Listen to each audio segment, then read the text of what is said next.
ขอสัพพะมงคลจงเกิดแก่สมเด็จพระพันปีหลวง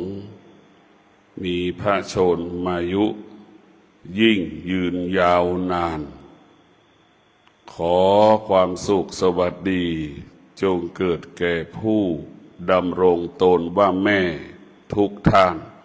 มีสุขภาพร่างกายแข็งแรงสมบูรณ์วันนี้เป็นวันแม่แห่งชาติวันนี้เป็นวันที่ลูกทุกคนระลึกถึงแม่มีการต้อนรับแม่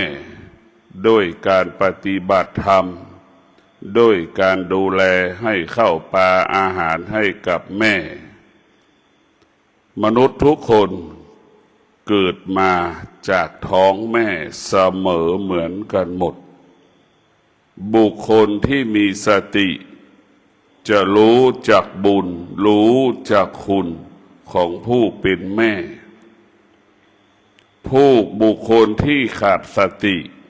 ก็จะเป็นบุคคลที่ไม่รู้จักบุญไม่รู้จักคุณของแม่แม่เป็นผู้ที่เสียสละแม่เป็นผู้ที่มีความอดทนที่สุดคำว่าอดทนแม่จะใช้ได้มากที่สุดกว่าผู้ชายใดๆบนโลกใบนี้แม่จะสัมผัสกับคำว่าความอดทนได้อย่างละเอียดลึกซึ้งแม่เป็นผู้ที่อดกั้นอดทนต่อสภาพปัญหาเหตุการณ์ต่างๆที่กระทบกายวาจาใจแม่ตลอดเวลาแม่ทั้งโลกประสบความสำเร็จในการเลี้ยงลูกก็เพราะแม่มีความอดทนแม่มีความอดทน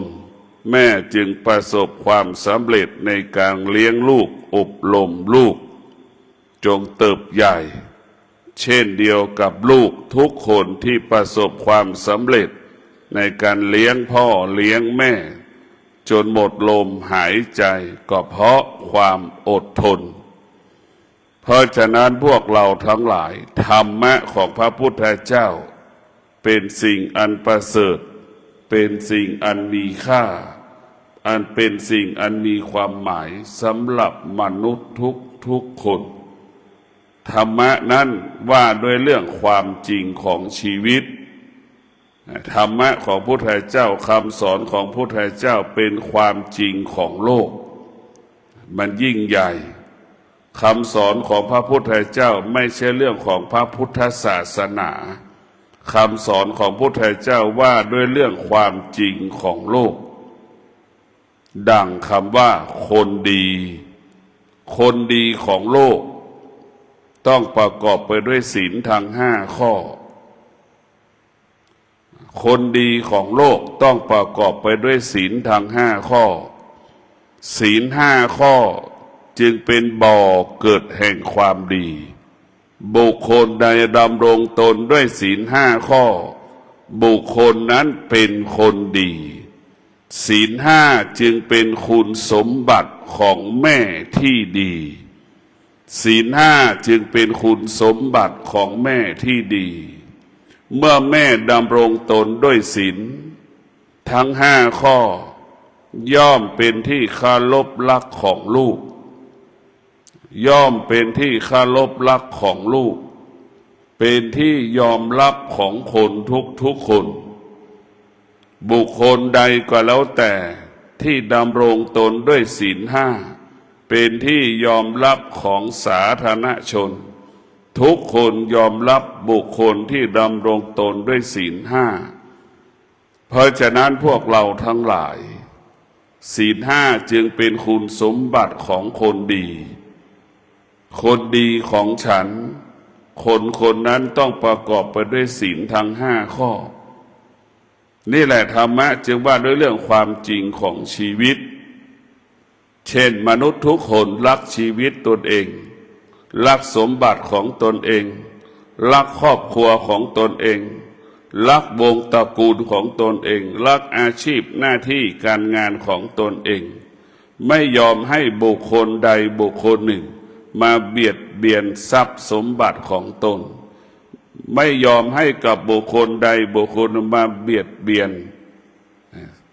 ชีวิตของตนครอบครัวของตนวงตระกูลของตนอาชีพของตนหน้าที่ของตน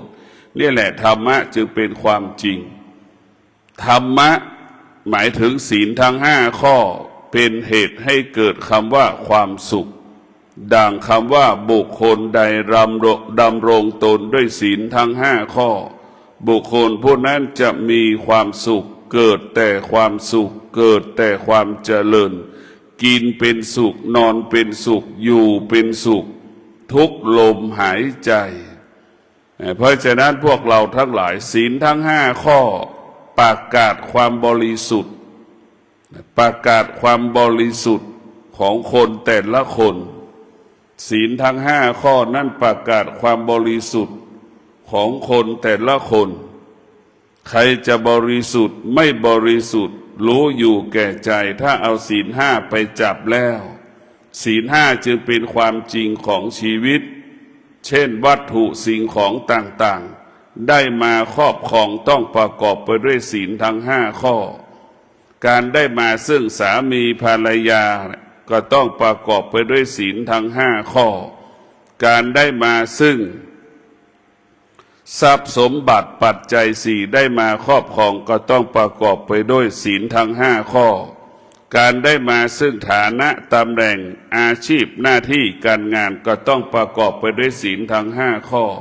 จึงเป็นที่ยอมรับของคนทุกคนผีก็ยอมรับเทวดาก็ยอมรับวิญญาณทั้งหลายก็ยอมรับเพราะศีลห้าเป็นความดีความจริงให้กับมนุษย์เมื่อมนุษย์ตายไปแล้วเรายังต้องการมอบความดีให้กับบุคคลอันเป็นที่รักของเราที่ตายไปแล้วด้วยความดีความดีก็หมายถึงศีลนี่แหละดังพวกเรามาปฏิบัติธรรมวันนี้ก็เพื่อเอาศีลเป็นรากฐานของชีวิตศีลเป็นรากฐานของชีวิตชีวิตเราจะมั่นคงได้เพราะศีลคือรากแก้วของต้นไม้ร่างกายของเราก็เหมือนต้นไม้เพราะฉะนั้นต้นไม้จะขาดรากแก้วไม่มั่นคงไม่ปลอดภัยไม่ยั่งยืนบุคคลที่ล่วงละเมิดศีลก็เป็นบุคคลที่มีชีวิตไม่มั่นคงมีชีวิตที่ไม่ยั่งยืนเพราะฉะนั้นพวกเราทั้งหลายศีลทั้งห้าข้อเป็นรากแก้วของชีวิตเป็นรากฐานของชีวิตชีวิตเราจะมั่นคงได้เพราะศีลชีวิตเราจะสงบได้เพราะศีลชีวิตของเราจะมีความสุขได้เพราะศีลศีลจึงเป็นเหตุให้เกิดคำว่าความสุขสันติสุขครอบครัวใดดำรงตนด้วยศีลครอบครัวนั้นจะอบอุ่นครอบครัวใดดำรงตนด้วยศีลครอบครัวนั้นจะมั่นคงครอบครัวนั้นจะปลอดภัยครอบครัวใดดำรงตนด้วยศีลครอบครัวนั้นไปณที่ใดคนต้อนรับคนยกย่องคนสรรเสริญดังคำว่าแม่รักษาศีลลูกหลานไปมาหาสู่ตลอดเวลาย่ายายรักษาศีลลูกหลานไปมาหาสู่ตลอดเวลาศีลเปรียบเสมือนของหอมศีลเปรียบเสมือนของเย็นธรรมชาติมนุษย์ต้องการของหอมต้องการของเย็นแม่ย่ายายดำรงตนด้วยศีลลูกหลานไปมาหาสู่ตลอดเวลายามที่ลูกหลานมีความทุกข์ใจก็คิดถึงแม่คิดถึงย่าคิดถึงยายยามใดลูกหลานมีความสุขก็คิดถึงแม่คิดถึงย่าคิดถึงยายนี่แหละคุณสมบัติของศีล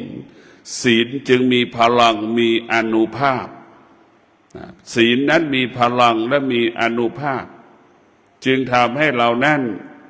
เกิดความสุขเกิดความเจริญได้ก็เพราะศีลนี่แหละตรงกันข้ามแม่ล่วงละเมิดศีลแม่ล่วงละเมิดศีลเล่นการพนัน หรือแม่ดื่มเหล้า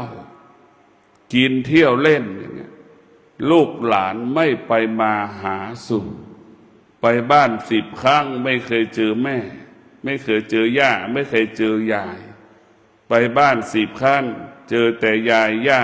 แม่กินเหล้าอย่างนี้ไปบ้าน10 ครั้งก็เจอแม่เจอย่าเจอยายเล่นการพนันแบบนี้เพราะฉะนั้นลูกหลานบุคคลที่ล่วงละเมิดศีลลูกหลานจะไม่ไปมาหาสู่ยามใดแม่ก็ดีย่าก็ดียายก็ดีประสบปัญหาแล้วไปขอความช่วยเหลือจากลูกหลานลูกหลานไม่มีความสุขที่จะช่วยเหลือไม่มีความพร้อมที่จะช่วยเหลือเพราะไปช่วยเหลือแม่ย่ายายเพราะย่ายายเป็นบุคคลเป็นตัวอย่างที่ไม่ดีให้กับลูกตรงกันข้ามแม่รักษาศีลย่ารักษาศีลยายรักษาศีลตลอดเวลาจนชนะใจลูกหลานวันหนึ่งแม่ย่ายายประสบปัญหาต้องการให้ลูกหลานช่วยเหลือลูกหลานมีความสุขที่จะช่วยเหลือมีความพร้อมที่จะอำนวยความสะดวกช่วยเหลือให้กับแม่กับย่ากับยายนี่แหละคืออานุภาพของความดีดีรักษาดีดีส่งเสริมดีดีปกป้องดีอันนี้คืออานุภาพของความดีเพราะฉะนั้นพวกเราทั้งหลายเราเกิดมาเราก็ได้ยินคำว่าความดีเราเกิดมาก็พากันคำว่าทำความดีแต่เราไม่รู้เรามองความดีนอกกายทั้งหมดเราไปทำความดีนอกกายทั้งหมดใช่ไหมเราคิดถึงความดีก็เป็นสิ่งนอกกายเราทำความดีก็เป็นสิ่งนอกกายความดีก็หมายถึงศีลใช่ไหมเราดำรงตนด้วยศีลทั้ง5 ข้อความดีเกิดขึ้นกับเราดำรงตนด้วยศีลศีลอยู่ในร่างกายของคนทุกคนไม่มีใครอาจปฏิเสธได้ว่าเราไม่มีศีลทั้ง5 ข้อเพราะฉะนั้นศีลทั้ง5 ข้ออยู่ในร่างกายมนุษย์ธรรมะเกิดขึ้นที่กายธรรมะจึงเกิดขึ้นที่จิตของเราทุกข์ที่ไหนก็ที่จิตสุขที่ไหนก็ที่จิตเจ้าปัญหาสารพัดปัญหาก็คือจิตนี่แหละเป็นปัญหาของชีวิตเราถ้าจิตเราได้รับการฝึกฝนจิตเราก็จะรู้ถ้าจิตเราไม่ได้รับการฝึกฝนจิตเราก็ไม่รู้เพราะฉะนั้นการเกิดมาของมนุษย์ต้องได้รับการฝึกจิตถ้าเราพาจิตของมนุษย์กับจิตของสัตว์ไม่แตกต่างกันจิตของมนุษย์จิตของสัตว์ไม่แตกต่างหากมนุษย์ไม่ได้ฝึกจิตมนุษย์กับสัตว์ก็ไม่แตกต่างกันจิตมนุษย์เกิดมาแล้วได้ฝึกฝนจิตมนุษย์จะเป็นผู้รู้ความจริงของโลกความจริงของชีวิตมนุษย์ที่ไม่ได้ฝึกจิตก็ไม่รู้ความจริงของโลกไม่รู้ความจริงของชีวิตมนุษย์ที่ฝึกฝนจิตก็รู้ว่าร้อนเป็นปกติรู้ว่าหนาวเย็นเป็นปกติรู้ว่าฤดูฝนเป็นปกติไม่มีวันไหนฝนไม่ตกไม่มีในโลกไม่มีวันไหนไม่มีฤดูร้อนไม่มีในโลกไม่มีวันไหนที่ไม่มีฤดูหนาวปรากฏบนโลกใบนี้ไม่มีฤดูร้อนฤดูหนาวฤดูฝนมันเกิดขึ้นทุกวันบนโลกใบนี้เพราะฉะนั้นนี่แหละผู้ที่ฝึกจิตจึงรู้ความจริงของโลกว่าแก่ก็เป็นปกติธรรมดาของคนทุกคนไม่มีใครหนีความแก่ความเจ็บความตายไปได้นี่แหละบุคคลที่ฝึกฝนจิตจะรู้ความจริงของโลกอยู่กับความจริงของโลกได้โลกเปลี่ยนแปลงแต่ใจเราไม่เปลี่ยนแปลงเพราะใจเข้าใจร่างกายเราเปลี่ยนแปลงใจเราไม่เปลี่ยนแปลงเพราะใจเราเข้าใจว่าร่างกายของเรามันไม่เที่ยงร่างกายของเรามันไม่เที่ยงร่างกายของเราเป็นสิ่งที่คงสภาพเดิมไม่ได้ร่างกายของเราเป็นสิ่งที่ควบคุมไม่ได้การฝึกจิตจึงรู้ความจริงจึงเห็นความจริงของร่างกายของเราเนี่ยความจริงอยู่ที่ร่างกายของเราเพราะฉะนั้นพวกเราทั้งหลายผู้ที่ฝึกฝนจิตจึงกำหนดควบคุมกายได้จิตของเราเปรียบเสมือนควานช้าง ร่างกายของเราเปรียบเสมือนช้างเมื่อเราได้ฝึกจิตแล้วเราจะควบคุมรู้ควบคุมจิตได้เพราะฉะนั้นพวกเราทั้งหลายจิตเราคือช้างจิตเราคือควานช้างร่างกายของเราคือช้างควานช้างจึงกำกับช้างได้เห็นไหมกำกับช้างได้จ็อกกี้คือกำกับม้าได้นั่นแหละคือการฝึกฝนจิตให้จิตเป็นผู้รู้ร่างกายของเรามันไม่เที่ยงจิตมันก็รู้ทุกคนเกิดมาเป็นทารกแรกเกิดเป็นเด็กเล็กเด็กโตหนุ่มสาวก็โตมาจนเป็นพ่อเป็นแม่เป็นปู่เป็นย่าเป็นตาเป็นยายทุกคนสัมผัสหมดรู้ว่าร่างกายมันไม่เที่ยงมันเปลี่ยนแปลงแปรสภาพไปตามกาลเวลาก็ขอให้พวกเราได้พิจารณาว่าร่างกายของเรานั้นมันเปลี่ยนแปลงและแปรสภาพไปตามกาลเวลาบุคคลที่เกิดมาแล้วฝึกฝนจิตฝึกฝนจิตจึงรู้ว่าสิ่งที่มันกระทบที่ตามันไม่เที่ยงจิตก็จะไม่ยึดติดมันรู้ว่าเสียงที่กระทบกับหูเป็นสิ่งที่ควบคุมไม่ได้มันก็ไม่ยึดติดรู้ว่าสิ่งที่กระทบกับจมูกกลิ่นทั้งหลายมันก็ไม่ยึดติดเพราะมันไม่เที่ยงกายของเรากระทบความหนาวความร้อนของแข็งของนิ่มเราก็รู้เราก็ไม่ยึดติดจิตของเรามีความรู้สึกสารพัดความรู้สึกเราก็ไม่ยึดติด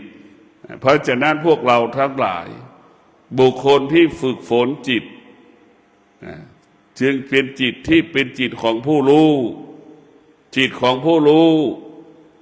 จึงเกิดคำว่าจิตรู้สิ่งใดละสิ่งนั้นจิตรู้สิ่งใดให้อยู่เหนือสิ่งนั้นจิตรู้สิ่งใดสักแต่รู้สักแต่รู้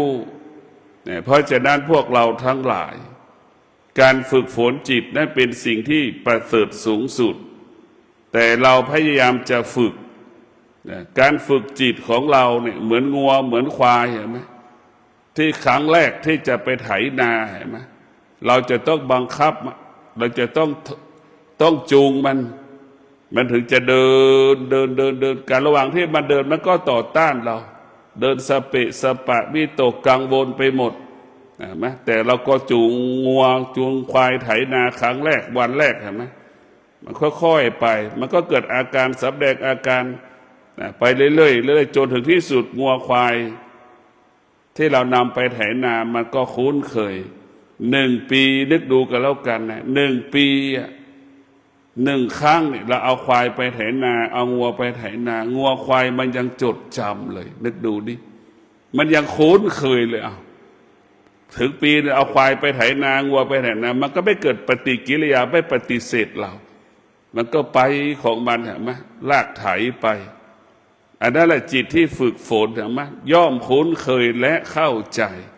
จิตมนุษย์มันประเสริฐกว่าจิตงัวจิตควายเป็นหมื่นเท่าแสนเท่าล้านเท่าเพราะฉะนั้นพวกเราทั้งหลายกลับมาสนใจฝึกจิตให้จิตรู้เรื่องกายให้จิตรู้เรื่องว่าร่างกายของเรามันเกิดการเปลี่ยนแปลงให้เรารู้เรื่องความดีความจริงที่เราเบื้องต้นคือรู้ว่าศีลนี่แหละเป็นความจริงของชีวิตศีล 5ของเราเป็นความจริงของชีวิตดังคำว่าลูกรักแม่เคารพแม่ให้เกียรติแม่ลูกจะต้องดำรงตนด้วยศีลลูกที่ดำรงตนด้วยศีลพ่อแม่มีความสุขแม่มีความสุขลูกดำรงตนด้วยศีลลูกมีค่าลูกมีความหมายสำหรับหัวใจแม่เราจะมอบความสุขให้กับแม่ลูกทุกคนก็ดำรงตนด้วยศีลทั้ง5 ข้อเช่นวันนี้วันแม่ลูกทุกคนก็จะไปกินข้าวกับแม่แม่ก็มีความสุขวันนี้วันแม่ลูกก็แสดงอาการเคารพแม่โดยให้พวงมาลัยหรือดอกมะลิแค่นี้แหละแม่ก็มีความสุขแม่ไม่ต้องการวัตถุสิ่งของใดๆจากลูกแม่ต้องการความรู้สึกที่ดีๆจากลูกด้วยกายที่ลูกแสดงความเคารพให้กับแม่ วาจาที่ลูกให้กับเคารพแม่ด้วยคำพูดใจที่ลูกระลึกถึงแม่ทุกขณะลมหายใจเพราะฉะนั้นเรียกว่าทำความดีด้วยกายวาจาใจมอบให้กับวันแม่แห่งชาติลูกทุกคนต้องมีสติถึงแม้เราจะไม่ได้อยู่กับแม่แต่เราก็โทรศัพท์หาแม่ได้ระลึกถึงแม่คุยกับแม่เป็นสิ่งที่มีค่าถึงแม้เราจะไม่มีเงินสักบาทถึงแม้เราจะอดอยากลำบากวันนี้เราเป็นลูกเราก็มีสติที่จะโทรหาแม่แม่ได้ยินเสียงลูกพูดแม่ก็มีความสุขแม่ได้เสียงลูกเคารพแม่แม่ก็มีความสุขจิตลูกระลึกถึงแม่แม่ก็มีความสุขเพราะฉะนั้นพวกเราทั้งหลายการเป็นลูกที่ดีของแม่ต้องประกอบด้วยศีลทั้ง5 ข้อแม่ที่ดีต้องประกอบไปด้วยศีล5ลูกที่ดีก็ต้องประกอบไปด้วยศีล5เมื่อลูกดำรงตนด้วยศีลเนี่ยแม่กินเป็นสุขนอนเป็นสุขมากินเป็นสุขนอนเป็นสุขตื่นเป็นสุขทำงานมีความสุขทุกอย่างทำให้แม่มีความสุขตรงกันข้ามลูกที่ล่วงละเมิดศีลกินก็เป็นทุกข์แม่นอนก็เป็นทุกข์แม่เป็นทุกข์หมดตื่นแม่ก็เป็นทุกข์ทำงานแม่ก็เป็นทุกข์กังวลไปหมดอย่างลูกติดยาเสพติดแม่จะไม่มีความสุขกังวลวิตกกังวลไปหมดทุกอย่างเนี่ยมันตรงข้ามกันเพราะฉะนั้นพวกเราทั้งหลายสิ่งใดที่เราเคยประมาทพลาดพลั้งในการดำเนินชีวิตคือลูกทุกคนที่ประมาทบัดนี้เราต้องเริ่มต้นชีวิตใหม่ให้กับแม่องคุลิมานยังชั่วร้ายกว่าลูกจำนวนมากเป็นหมื่นเท่าแสนเท่าลูกทั้งหลายยังไม่ชั่วร้ายเท่ากับองคุลิมานองคุลิมานแม้กระทั่งนิ้วมือพระพุทธเจ้ามันยังปั้นเป้าหมายก็ยังจะตัดนิ้วมือพระพุทธเจ้านึกถึงความเหี้ยมโหดขององคุลิมานจนถึงที่สุดองคุลิมานตะโกนบอกพระพุทธเจ้าหยุดหยุดหยุดหยุดเถอะมาพุทธเจ้าได้ยินเสียงองคุลิมานตะโกนพุทธเจ้าก็ตอบรับองคุลิมานว่าเราหยุดแล้วท่านยังไม่หยุดเราหยุดแล้วท่านยังไม่หยุดพูดแค่3 คำองคุลิมานมีสติสลัดความโลภความโกรธความหลงสลัดละวางความโลภความโกรธความหลงและดาบกราบลงพระฝ่าบาทพระพุทธเจ้าแล้วก็ฟังธรรมพระพุทธเจ้าจนได้เป็นพระอรหันต์ลูกทั้งหลายที่เคยทำผิดมาแล้วความผิดของเราเป็นเรื่องเล็กๆน้อยๆจะไปยึดติดจะไปเสียใจขอให้ลูกทั้งหลายมีสติเริ่มต้นชีวิตใหม่เริ่มต้นชีวิตใหม่ดีก็เป็นเรื่องอดีตไม่ดีก็เป็นเรื่องอดีตขนาดนี้เวลานี้เรามีสติที่จะเป็นลูกที่ดีของแม่ก็ขอให้ลูกทุกคนได้ดำรงตน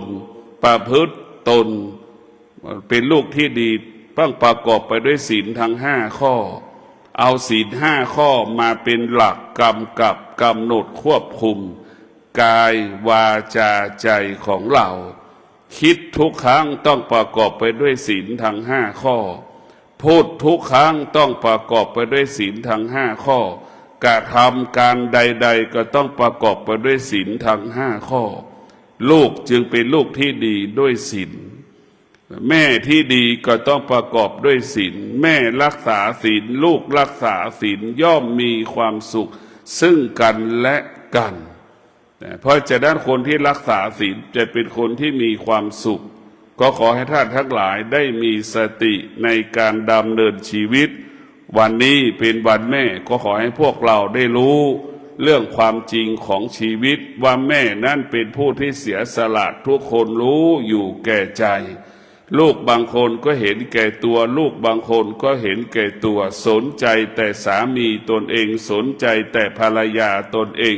แต่ไม่ได้สนใจแม่ของตนเองลูกเช่นนี้ลูกที่ไม่มีธรรมะลูกเช่นนี้เป็นลูกที่ไม่มีความสุขนะความจริงเราต้องรักพ่อรักแม่ของเรามากกว่าสามีของเราภรรยาของเราคิดถึงลูกเรารักลูกเราฉันใดแม่ก็คิดถึงแม่ก็รักลูกฉันนั้นแหละเพราะฉะนั้นบุคคลลูกทั้งหลายที่แต่งงานมีเรือนแล้วมีบ้านมีเรือนแล้วคิดถึงแม่ฉันใดคิดถึงลูกเราฉันใดรักลูกเราฉันใดแม่ก็รักเราห่วงเราห่วงเราดังเราห่วงลูกของเราฉันนั้นแหละลูกที่มีธรรมะเนี่ยลูกที่มีธรรมะเนี่ยก็จะให้ความเคารพพ่อแม่ตนเองลูกที่มีธรรมะจะบอกเลยให้เวลาสามีเท่าไหร่ก็จะให้เวลาแม่เท่านั้นอันนี้คือเป็นหลักของมันเราให้เวลาภรรยาเราฉันใดเราจะให้เวลาแม่เราฉันนั้นจะเป็นอย่างนี้ทุกวันนี้เราให้เวลากับสามีของเราภรรยาของเรามากกว่าแม่ของเราแม่จึงวันแม่วันนี้หลายคนแม่ก็เศร้าหมองร้องไห้เสียใจไม่สบายใจที่ลูกไม่ไปมาหาสู่ที่ลูกไม่โทรหาโทรศัพท์มาหาแม่ก็มีจำนวนมากวันนี้แม่หลายคนก็ร้องไห้แม่หลายคนหวังว่าลูกจะโทรศัพท์มาหาแม่หลายคนก็หวังว่าลูกจะมาหาสู่ที่บ้าน เพราะฉะนั้นพวกเราทั้งหลายแม่เป็นของในกายแม่เป็นของในกายของลูกแม่เป็นของในกายสามีเป็นของนอกกายภรรยาเป็นของนอกกายเราไม่อาจปฏิเสธได้ว่าเราไม่มีแม่เพราะเราเกิดจากแม่แม่เป็นของอยู่ในกายลูกก็เป็นของที่อยู่ในกายแม่เพราะฉะนั้นพวกเราทั้งหลายจงรู้ว่าสามีก็ดีภรรยาก็ดีเป็นของนอกกายแม่เป็นของอยู่ในกายลูกอยู่ในใจลูกตลอดเวลา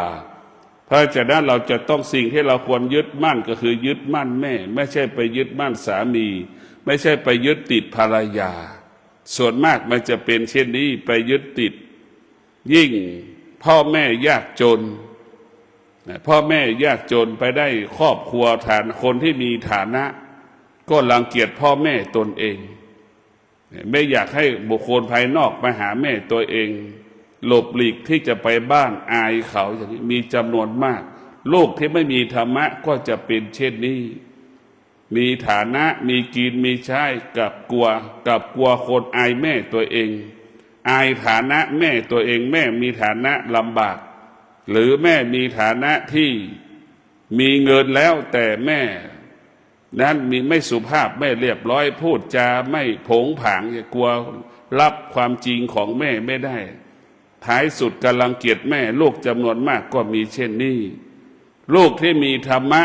จะไม่แคร์ความรู้สึกใดๆจากสามีภรรยาตนเองลูกที่มีธรรมะจะเอาแม่เป็นหลักเอาแม่เป็นใหญ่อันนี้เป็นสิ่งที่ถูกต้อง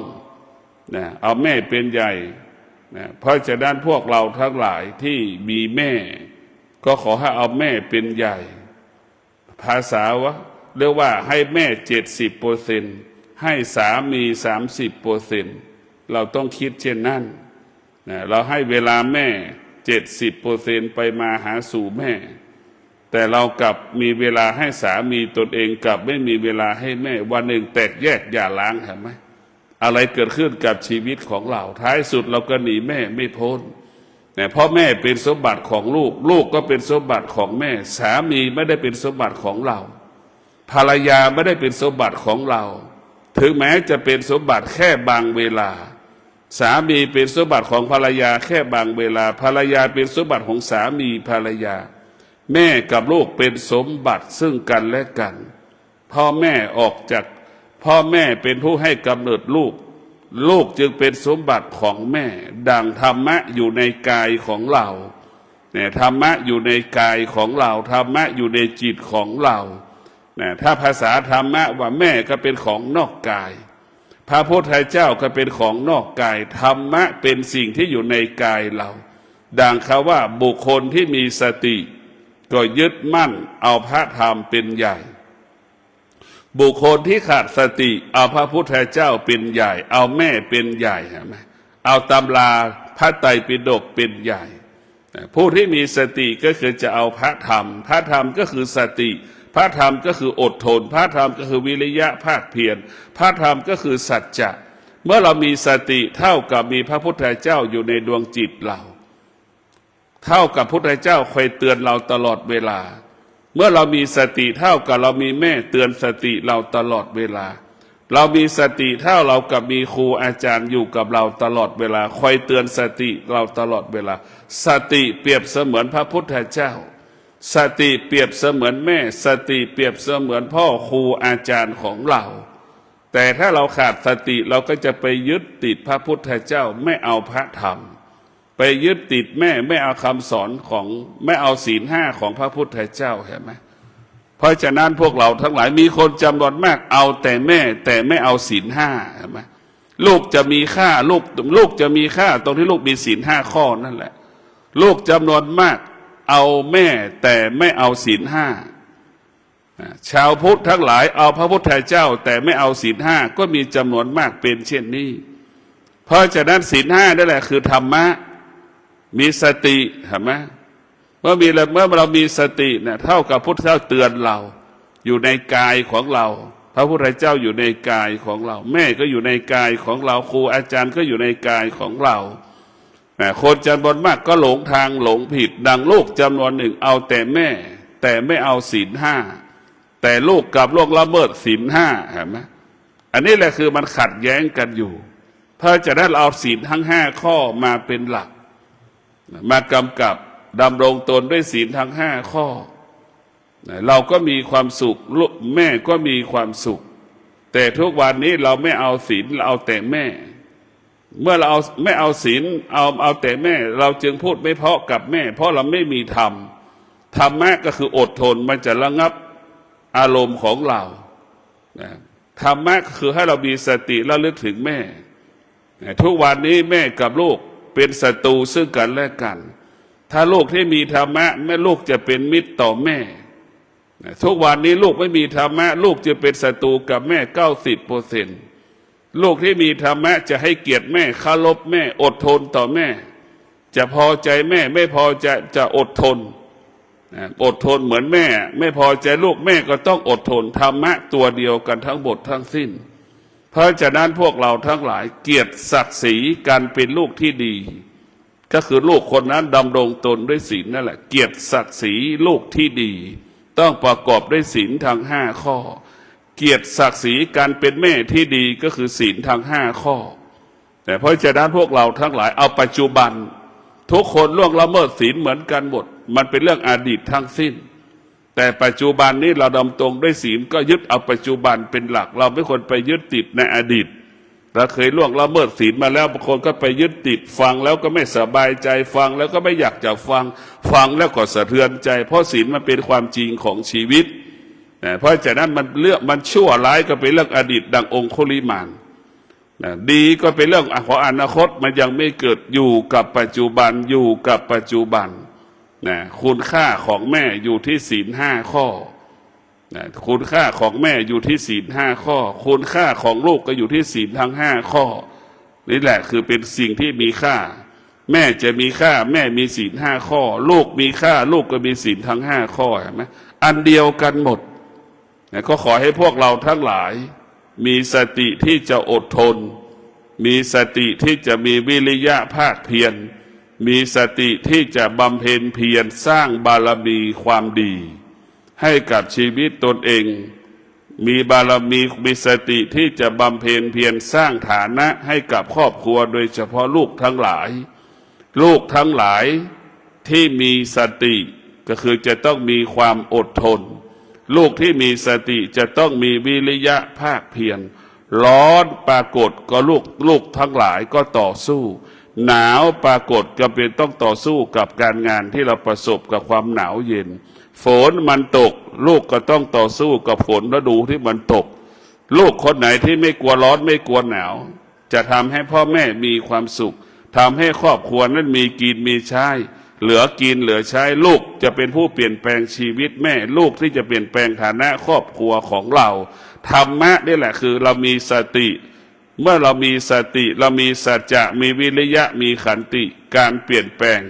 ทำให้ครอบครัวอยู่ดีกินดีทำให้ครอบครัวอบอุ่นมีความสุขดำเนินชีวิตประสบแต่คำว่าความเจริญรุ่งเรืองงอกงามชีวิตเรานั้นจะประสบแต่คำว่าเจริญรุ่งเรืองงอกงามชีวิตของเราต้องการความดีเท่านั้นไม่ต้องการสิ่งอื่นความดีก็หมายถึงความสงบนะไม่ใช่เรื่องความสุขนะพอพูดถึงความดีเราจะพูดถึงความสงบพูดถึงแต่ความสุข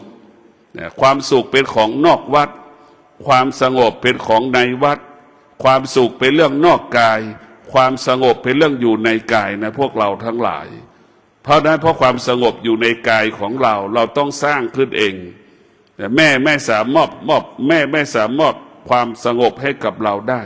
แม่สามารถมอบความสุขให้เราได้เพราะฉะนั้นความสุขนี่แหละคือความสงบนี่คือเป็นรากฐานของความสุขความสงบเป็นบ่อเกิดแห่งความสุขความสุขที่เกิดจากความสงบนั่นเป็นความสุขที่มีค่ามีราคามีความหมายดังเรานั่งสมาธิเกิดความสงบความสงบแปลสภาพเป็นภาษามนุษย์เรียกว่าความสุขก็ขอให้ท่านทั้งหลายมีสติในการดำเนินชีวิตขออนุภาพแห่งพระรัตนตรัยประทานพรให้คุณแม่ทั้งหลายที่เจ็บป่วยขอเขาหายเจ็บป่วยที่ทุกข์ทรมานลำบากขอหายจากทุกข์ทรมานลำบากแม่ทั้งหลายที่ประสบปัญหาการเงินก็ดีก็ขอให้ประสบความสำเร็จในการใช้เงินในการดำเนินชีวิตแก้ปัญหาให้ง่ายแก้ปัญหาได้ไวขอให้แม่ทั้งหลายเป็นกำลังของลูกขอให้ลูกทั้งหลายมีสติส่งเสริมบิดามารดาของเราส่งเสริมแม่วันนี้เป็นวันแม่แห่งชาติก็ขอให้ลูกทุกคนดำรงตนประพฤติตนด้วยศีลสมาธิปัญญาแม่มีความสุขศีลสมาธิปัญญาจะแก้ปัญหาพัฒนาชีวิตของแม่ชีวิตของลูกจะงดงามได้ด้วยศีลสมาธิปัญญาก็ขอให้ผู้เป็นแม่และผู้เป็นลูกจงมีความสุขเสมอกันขอเจริญพร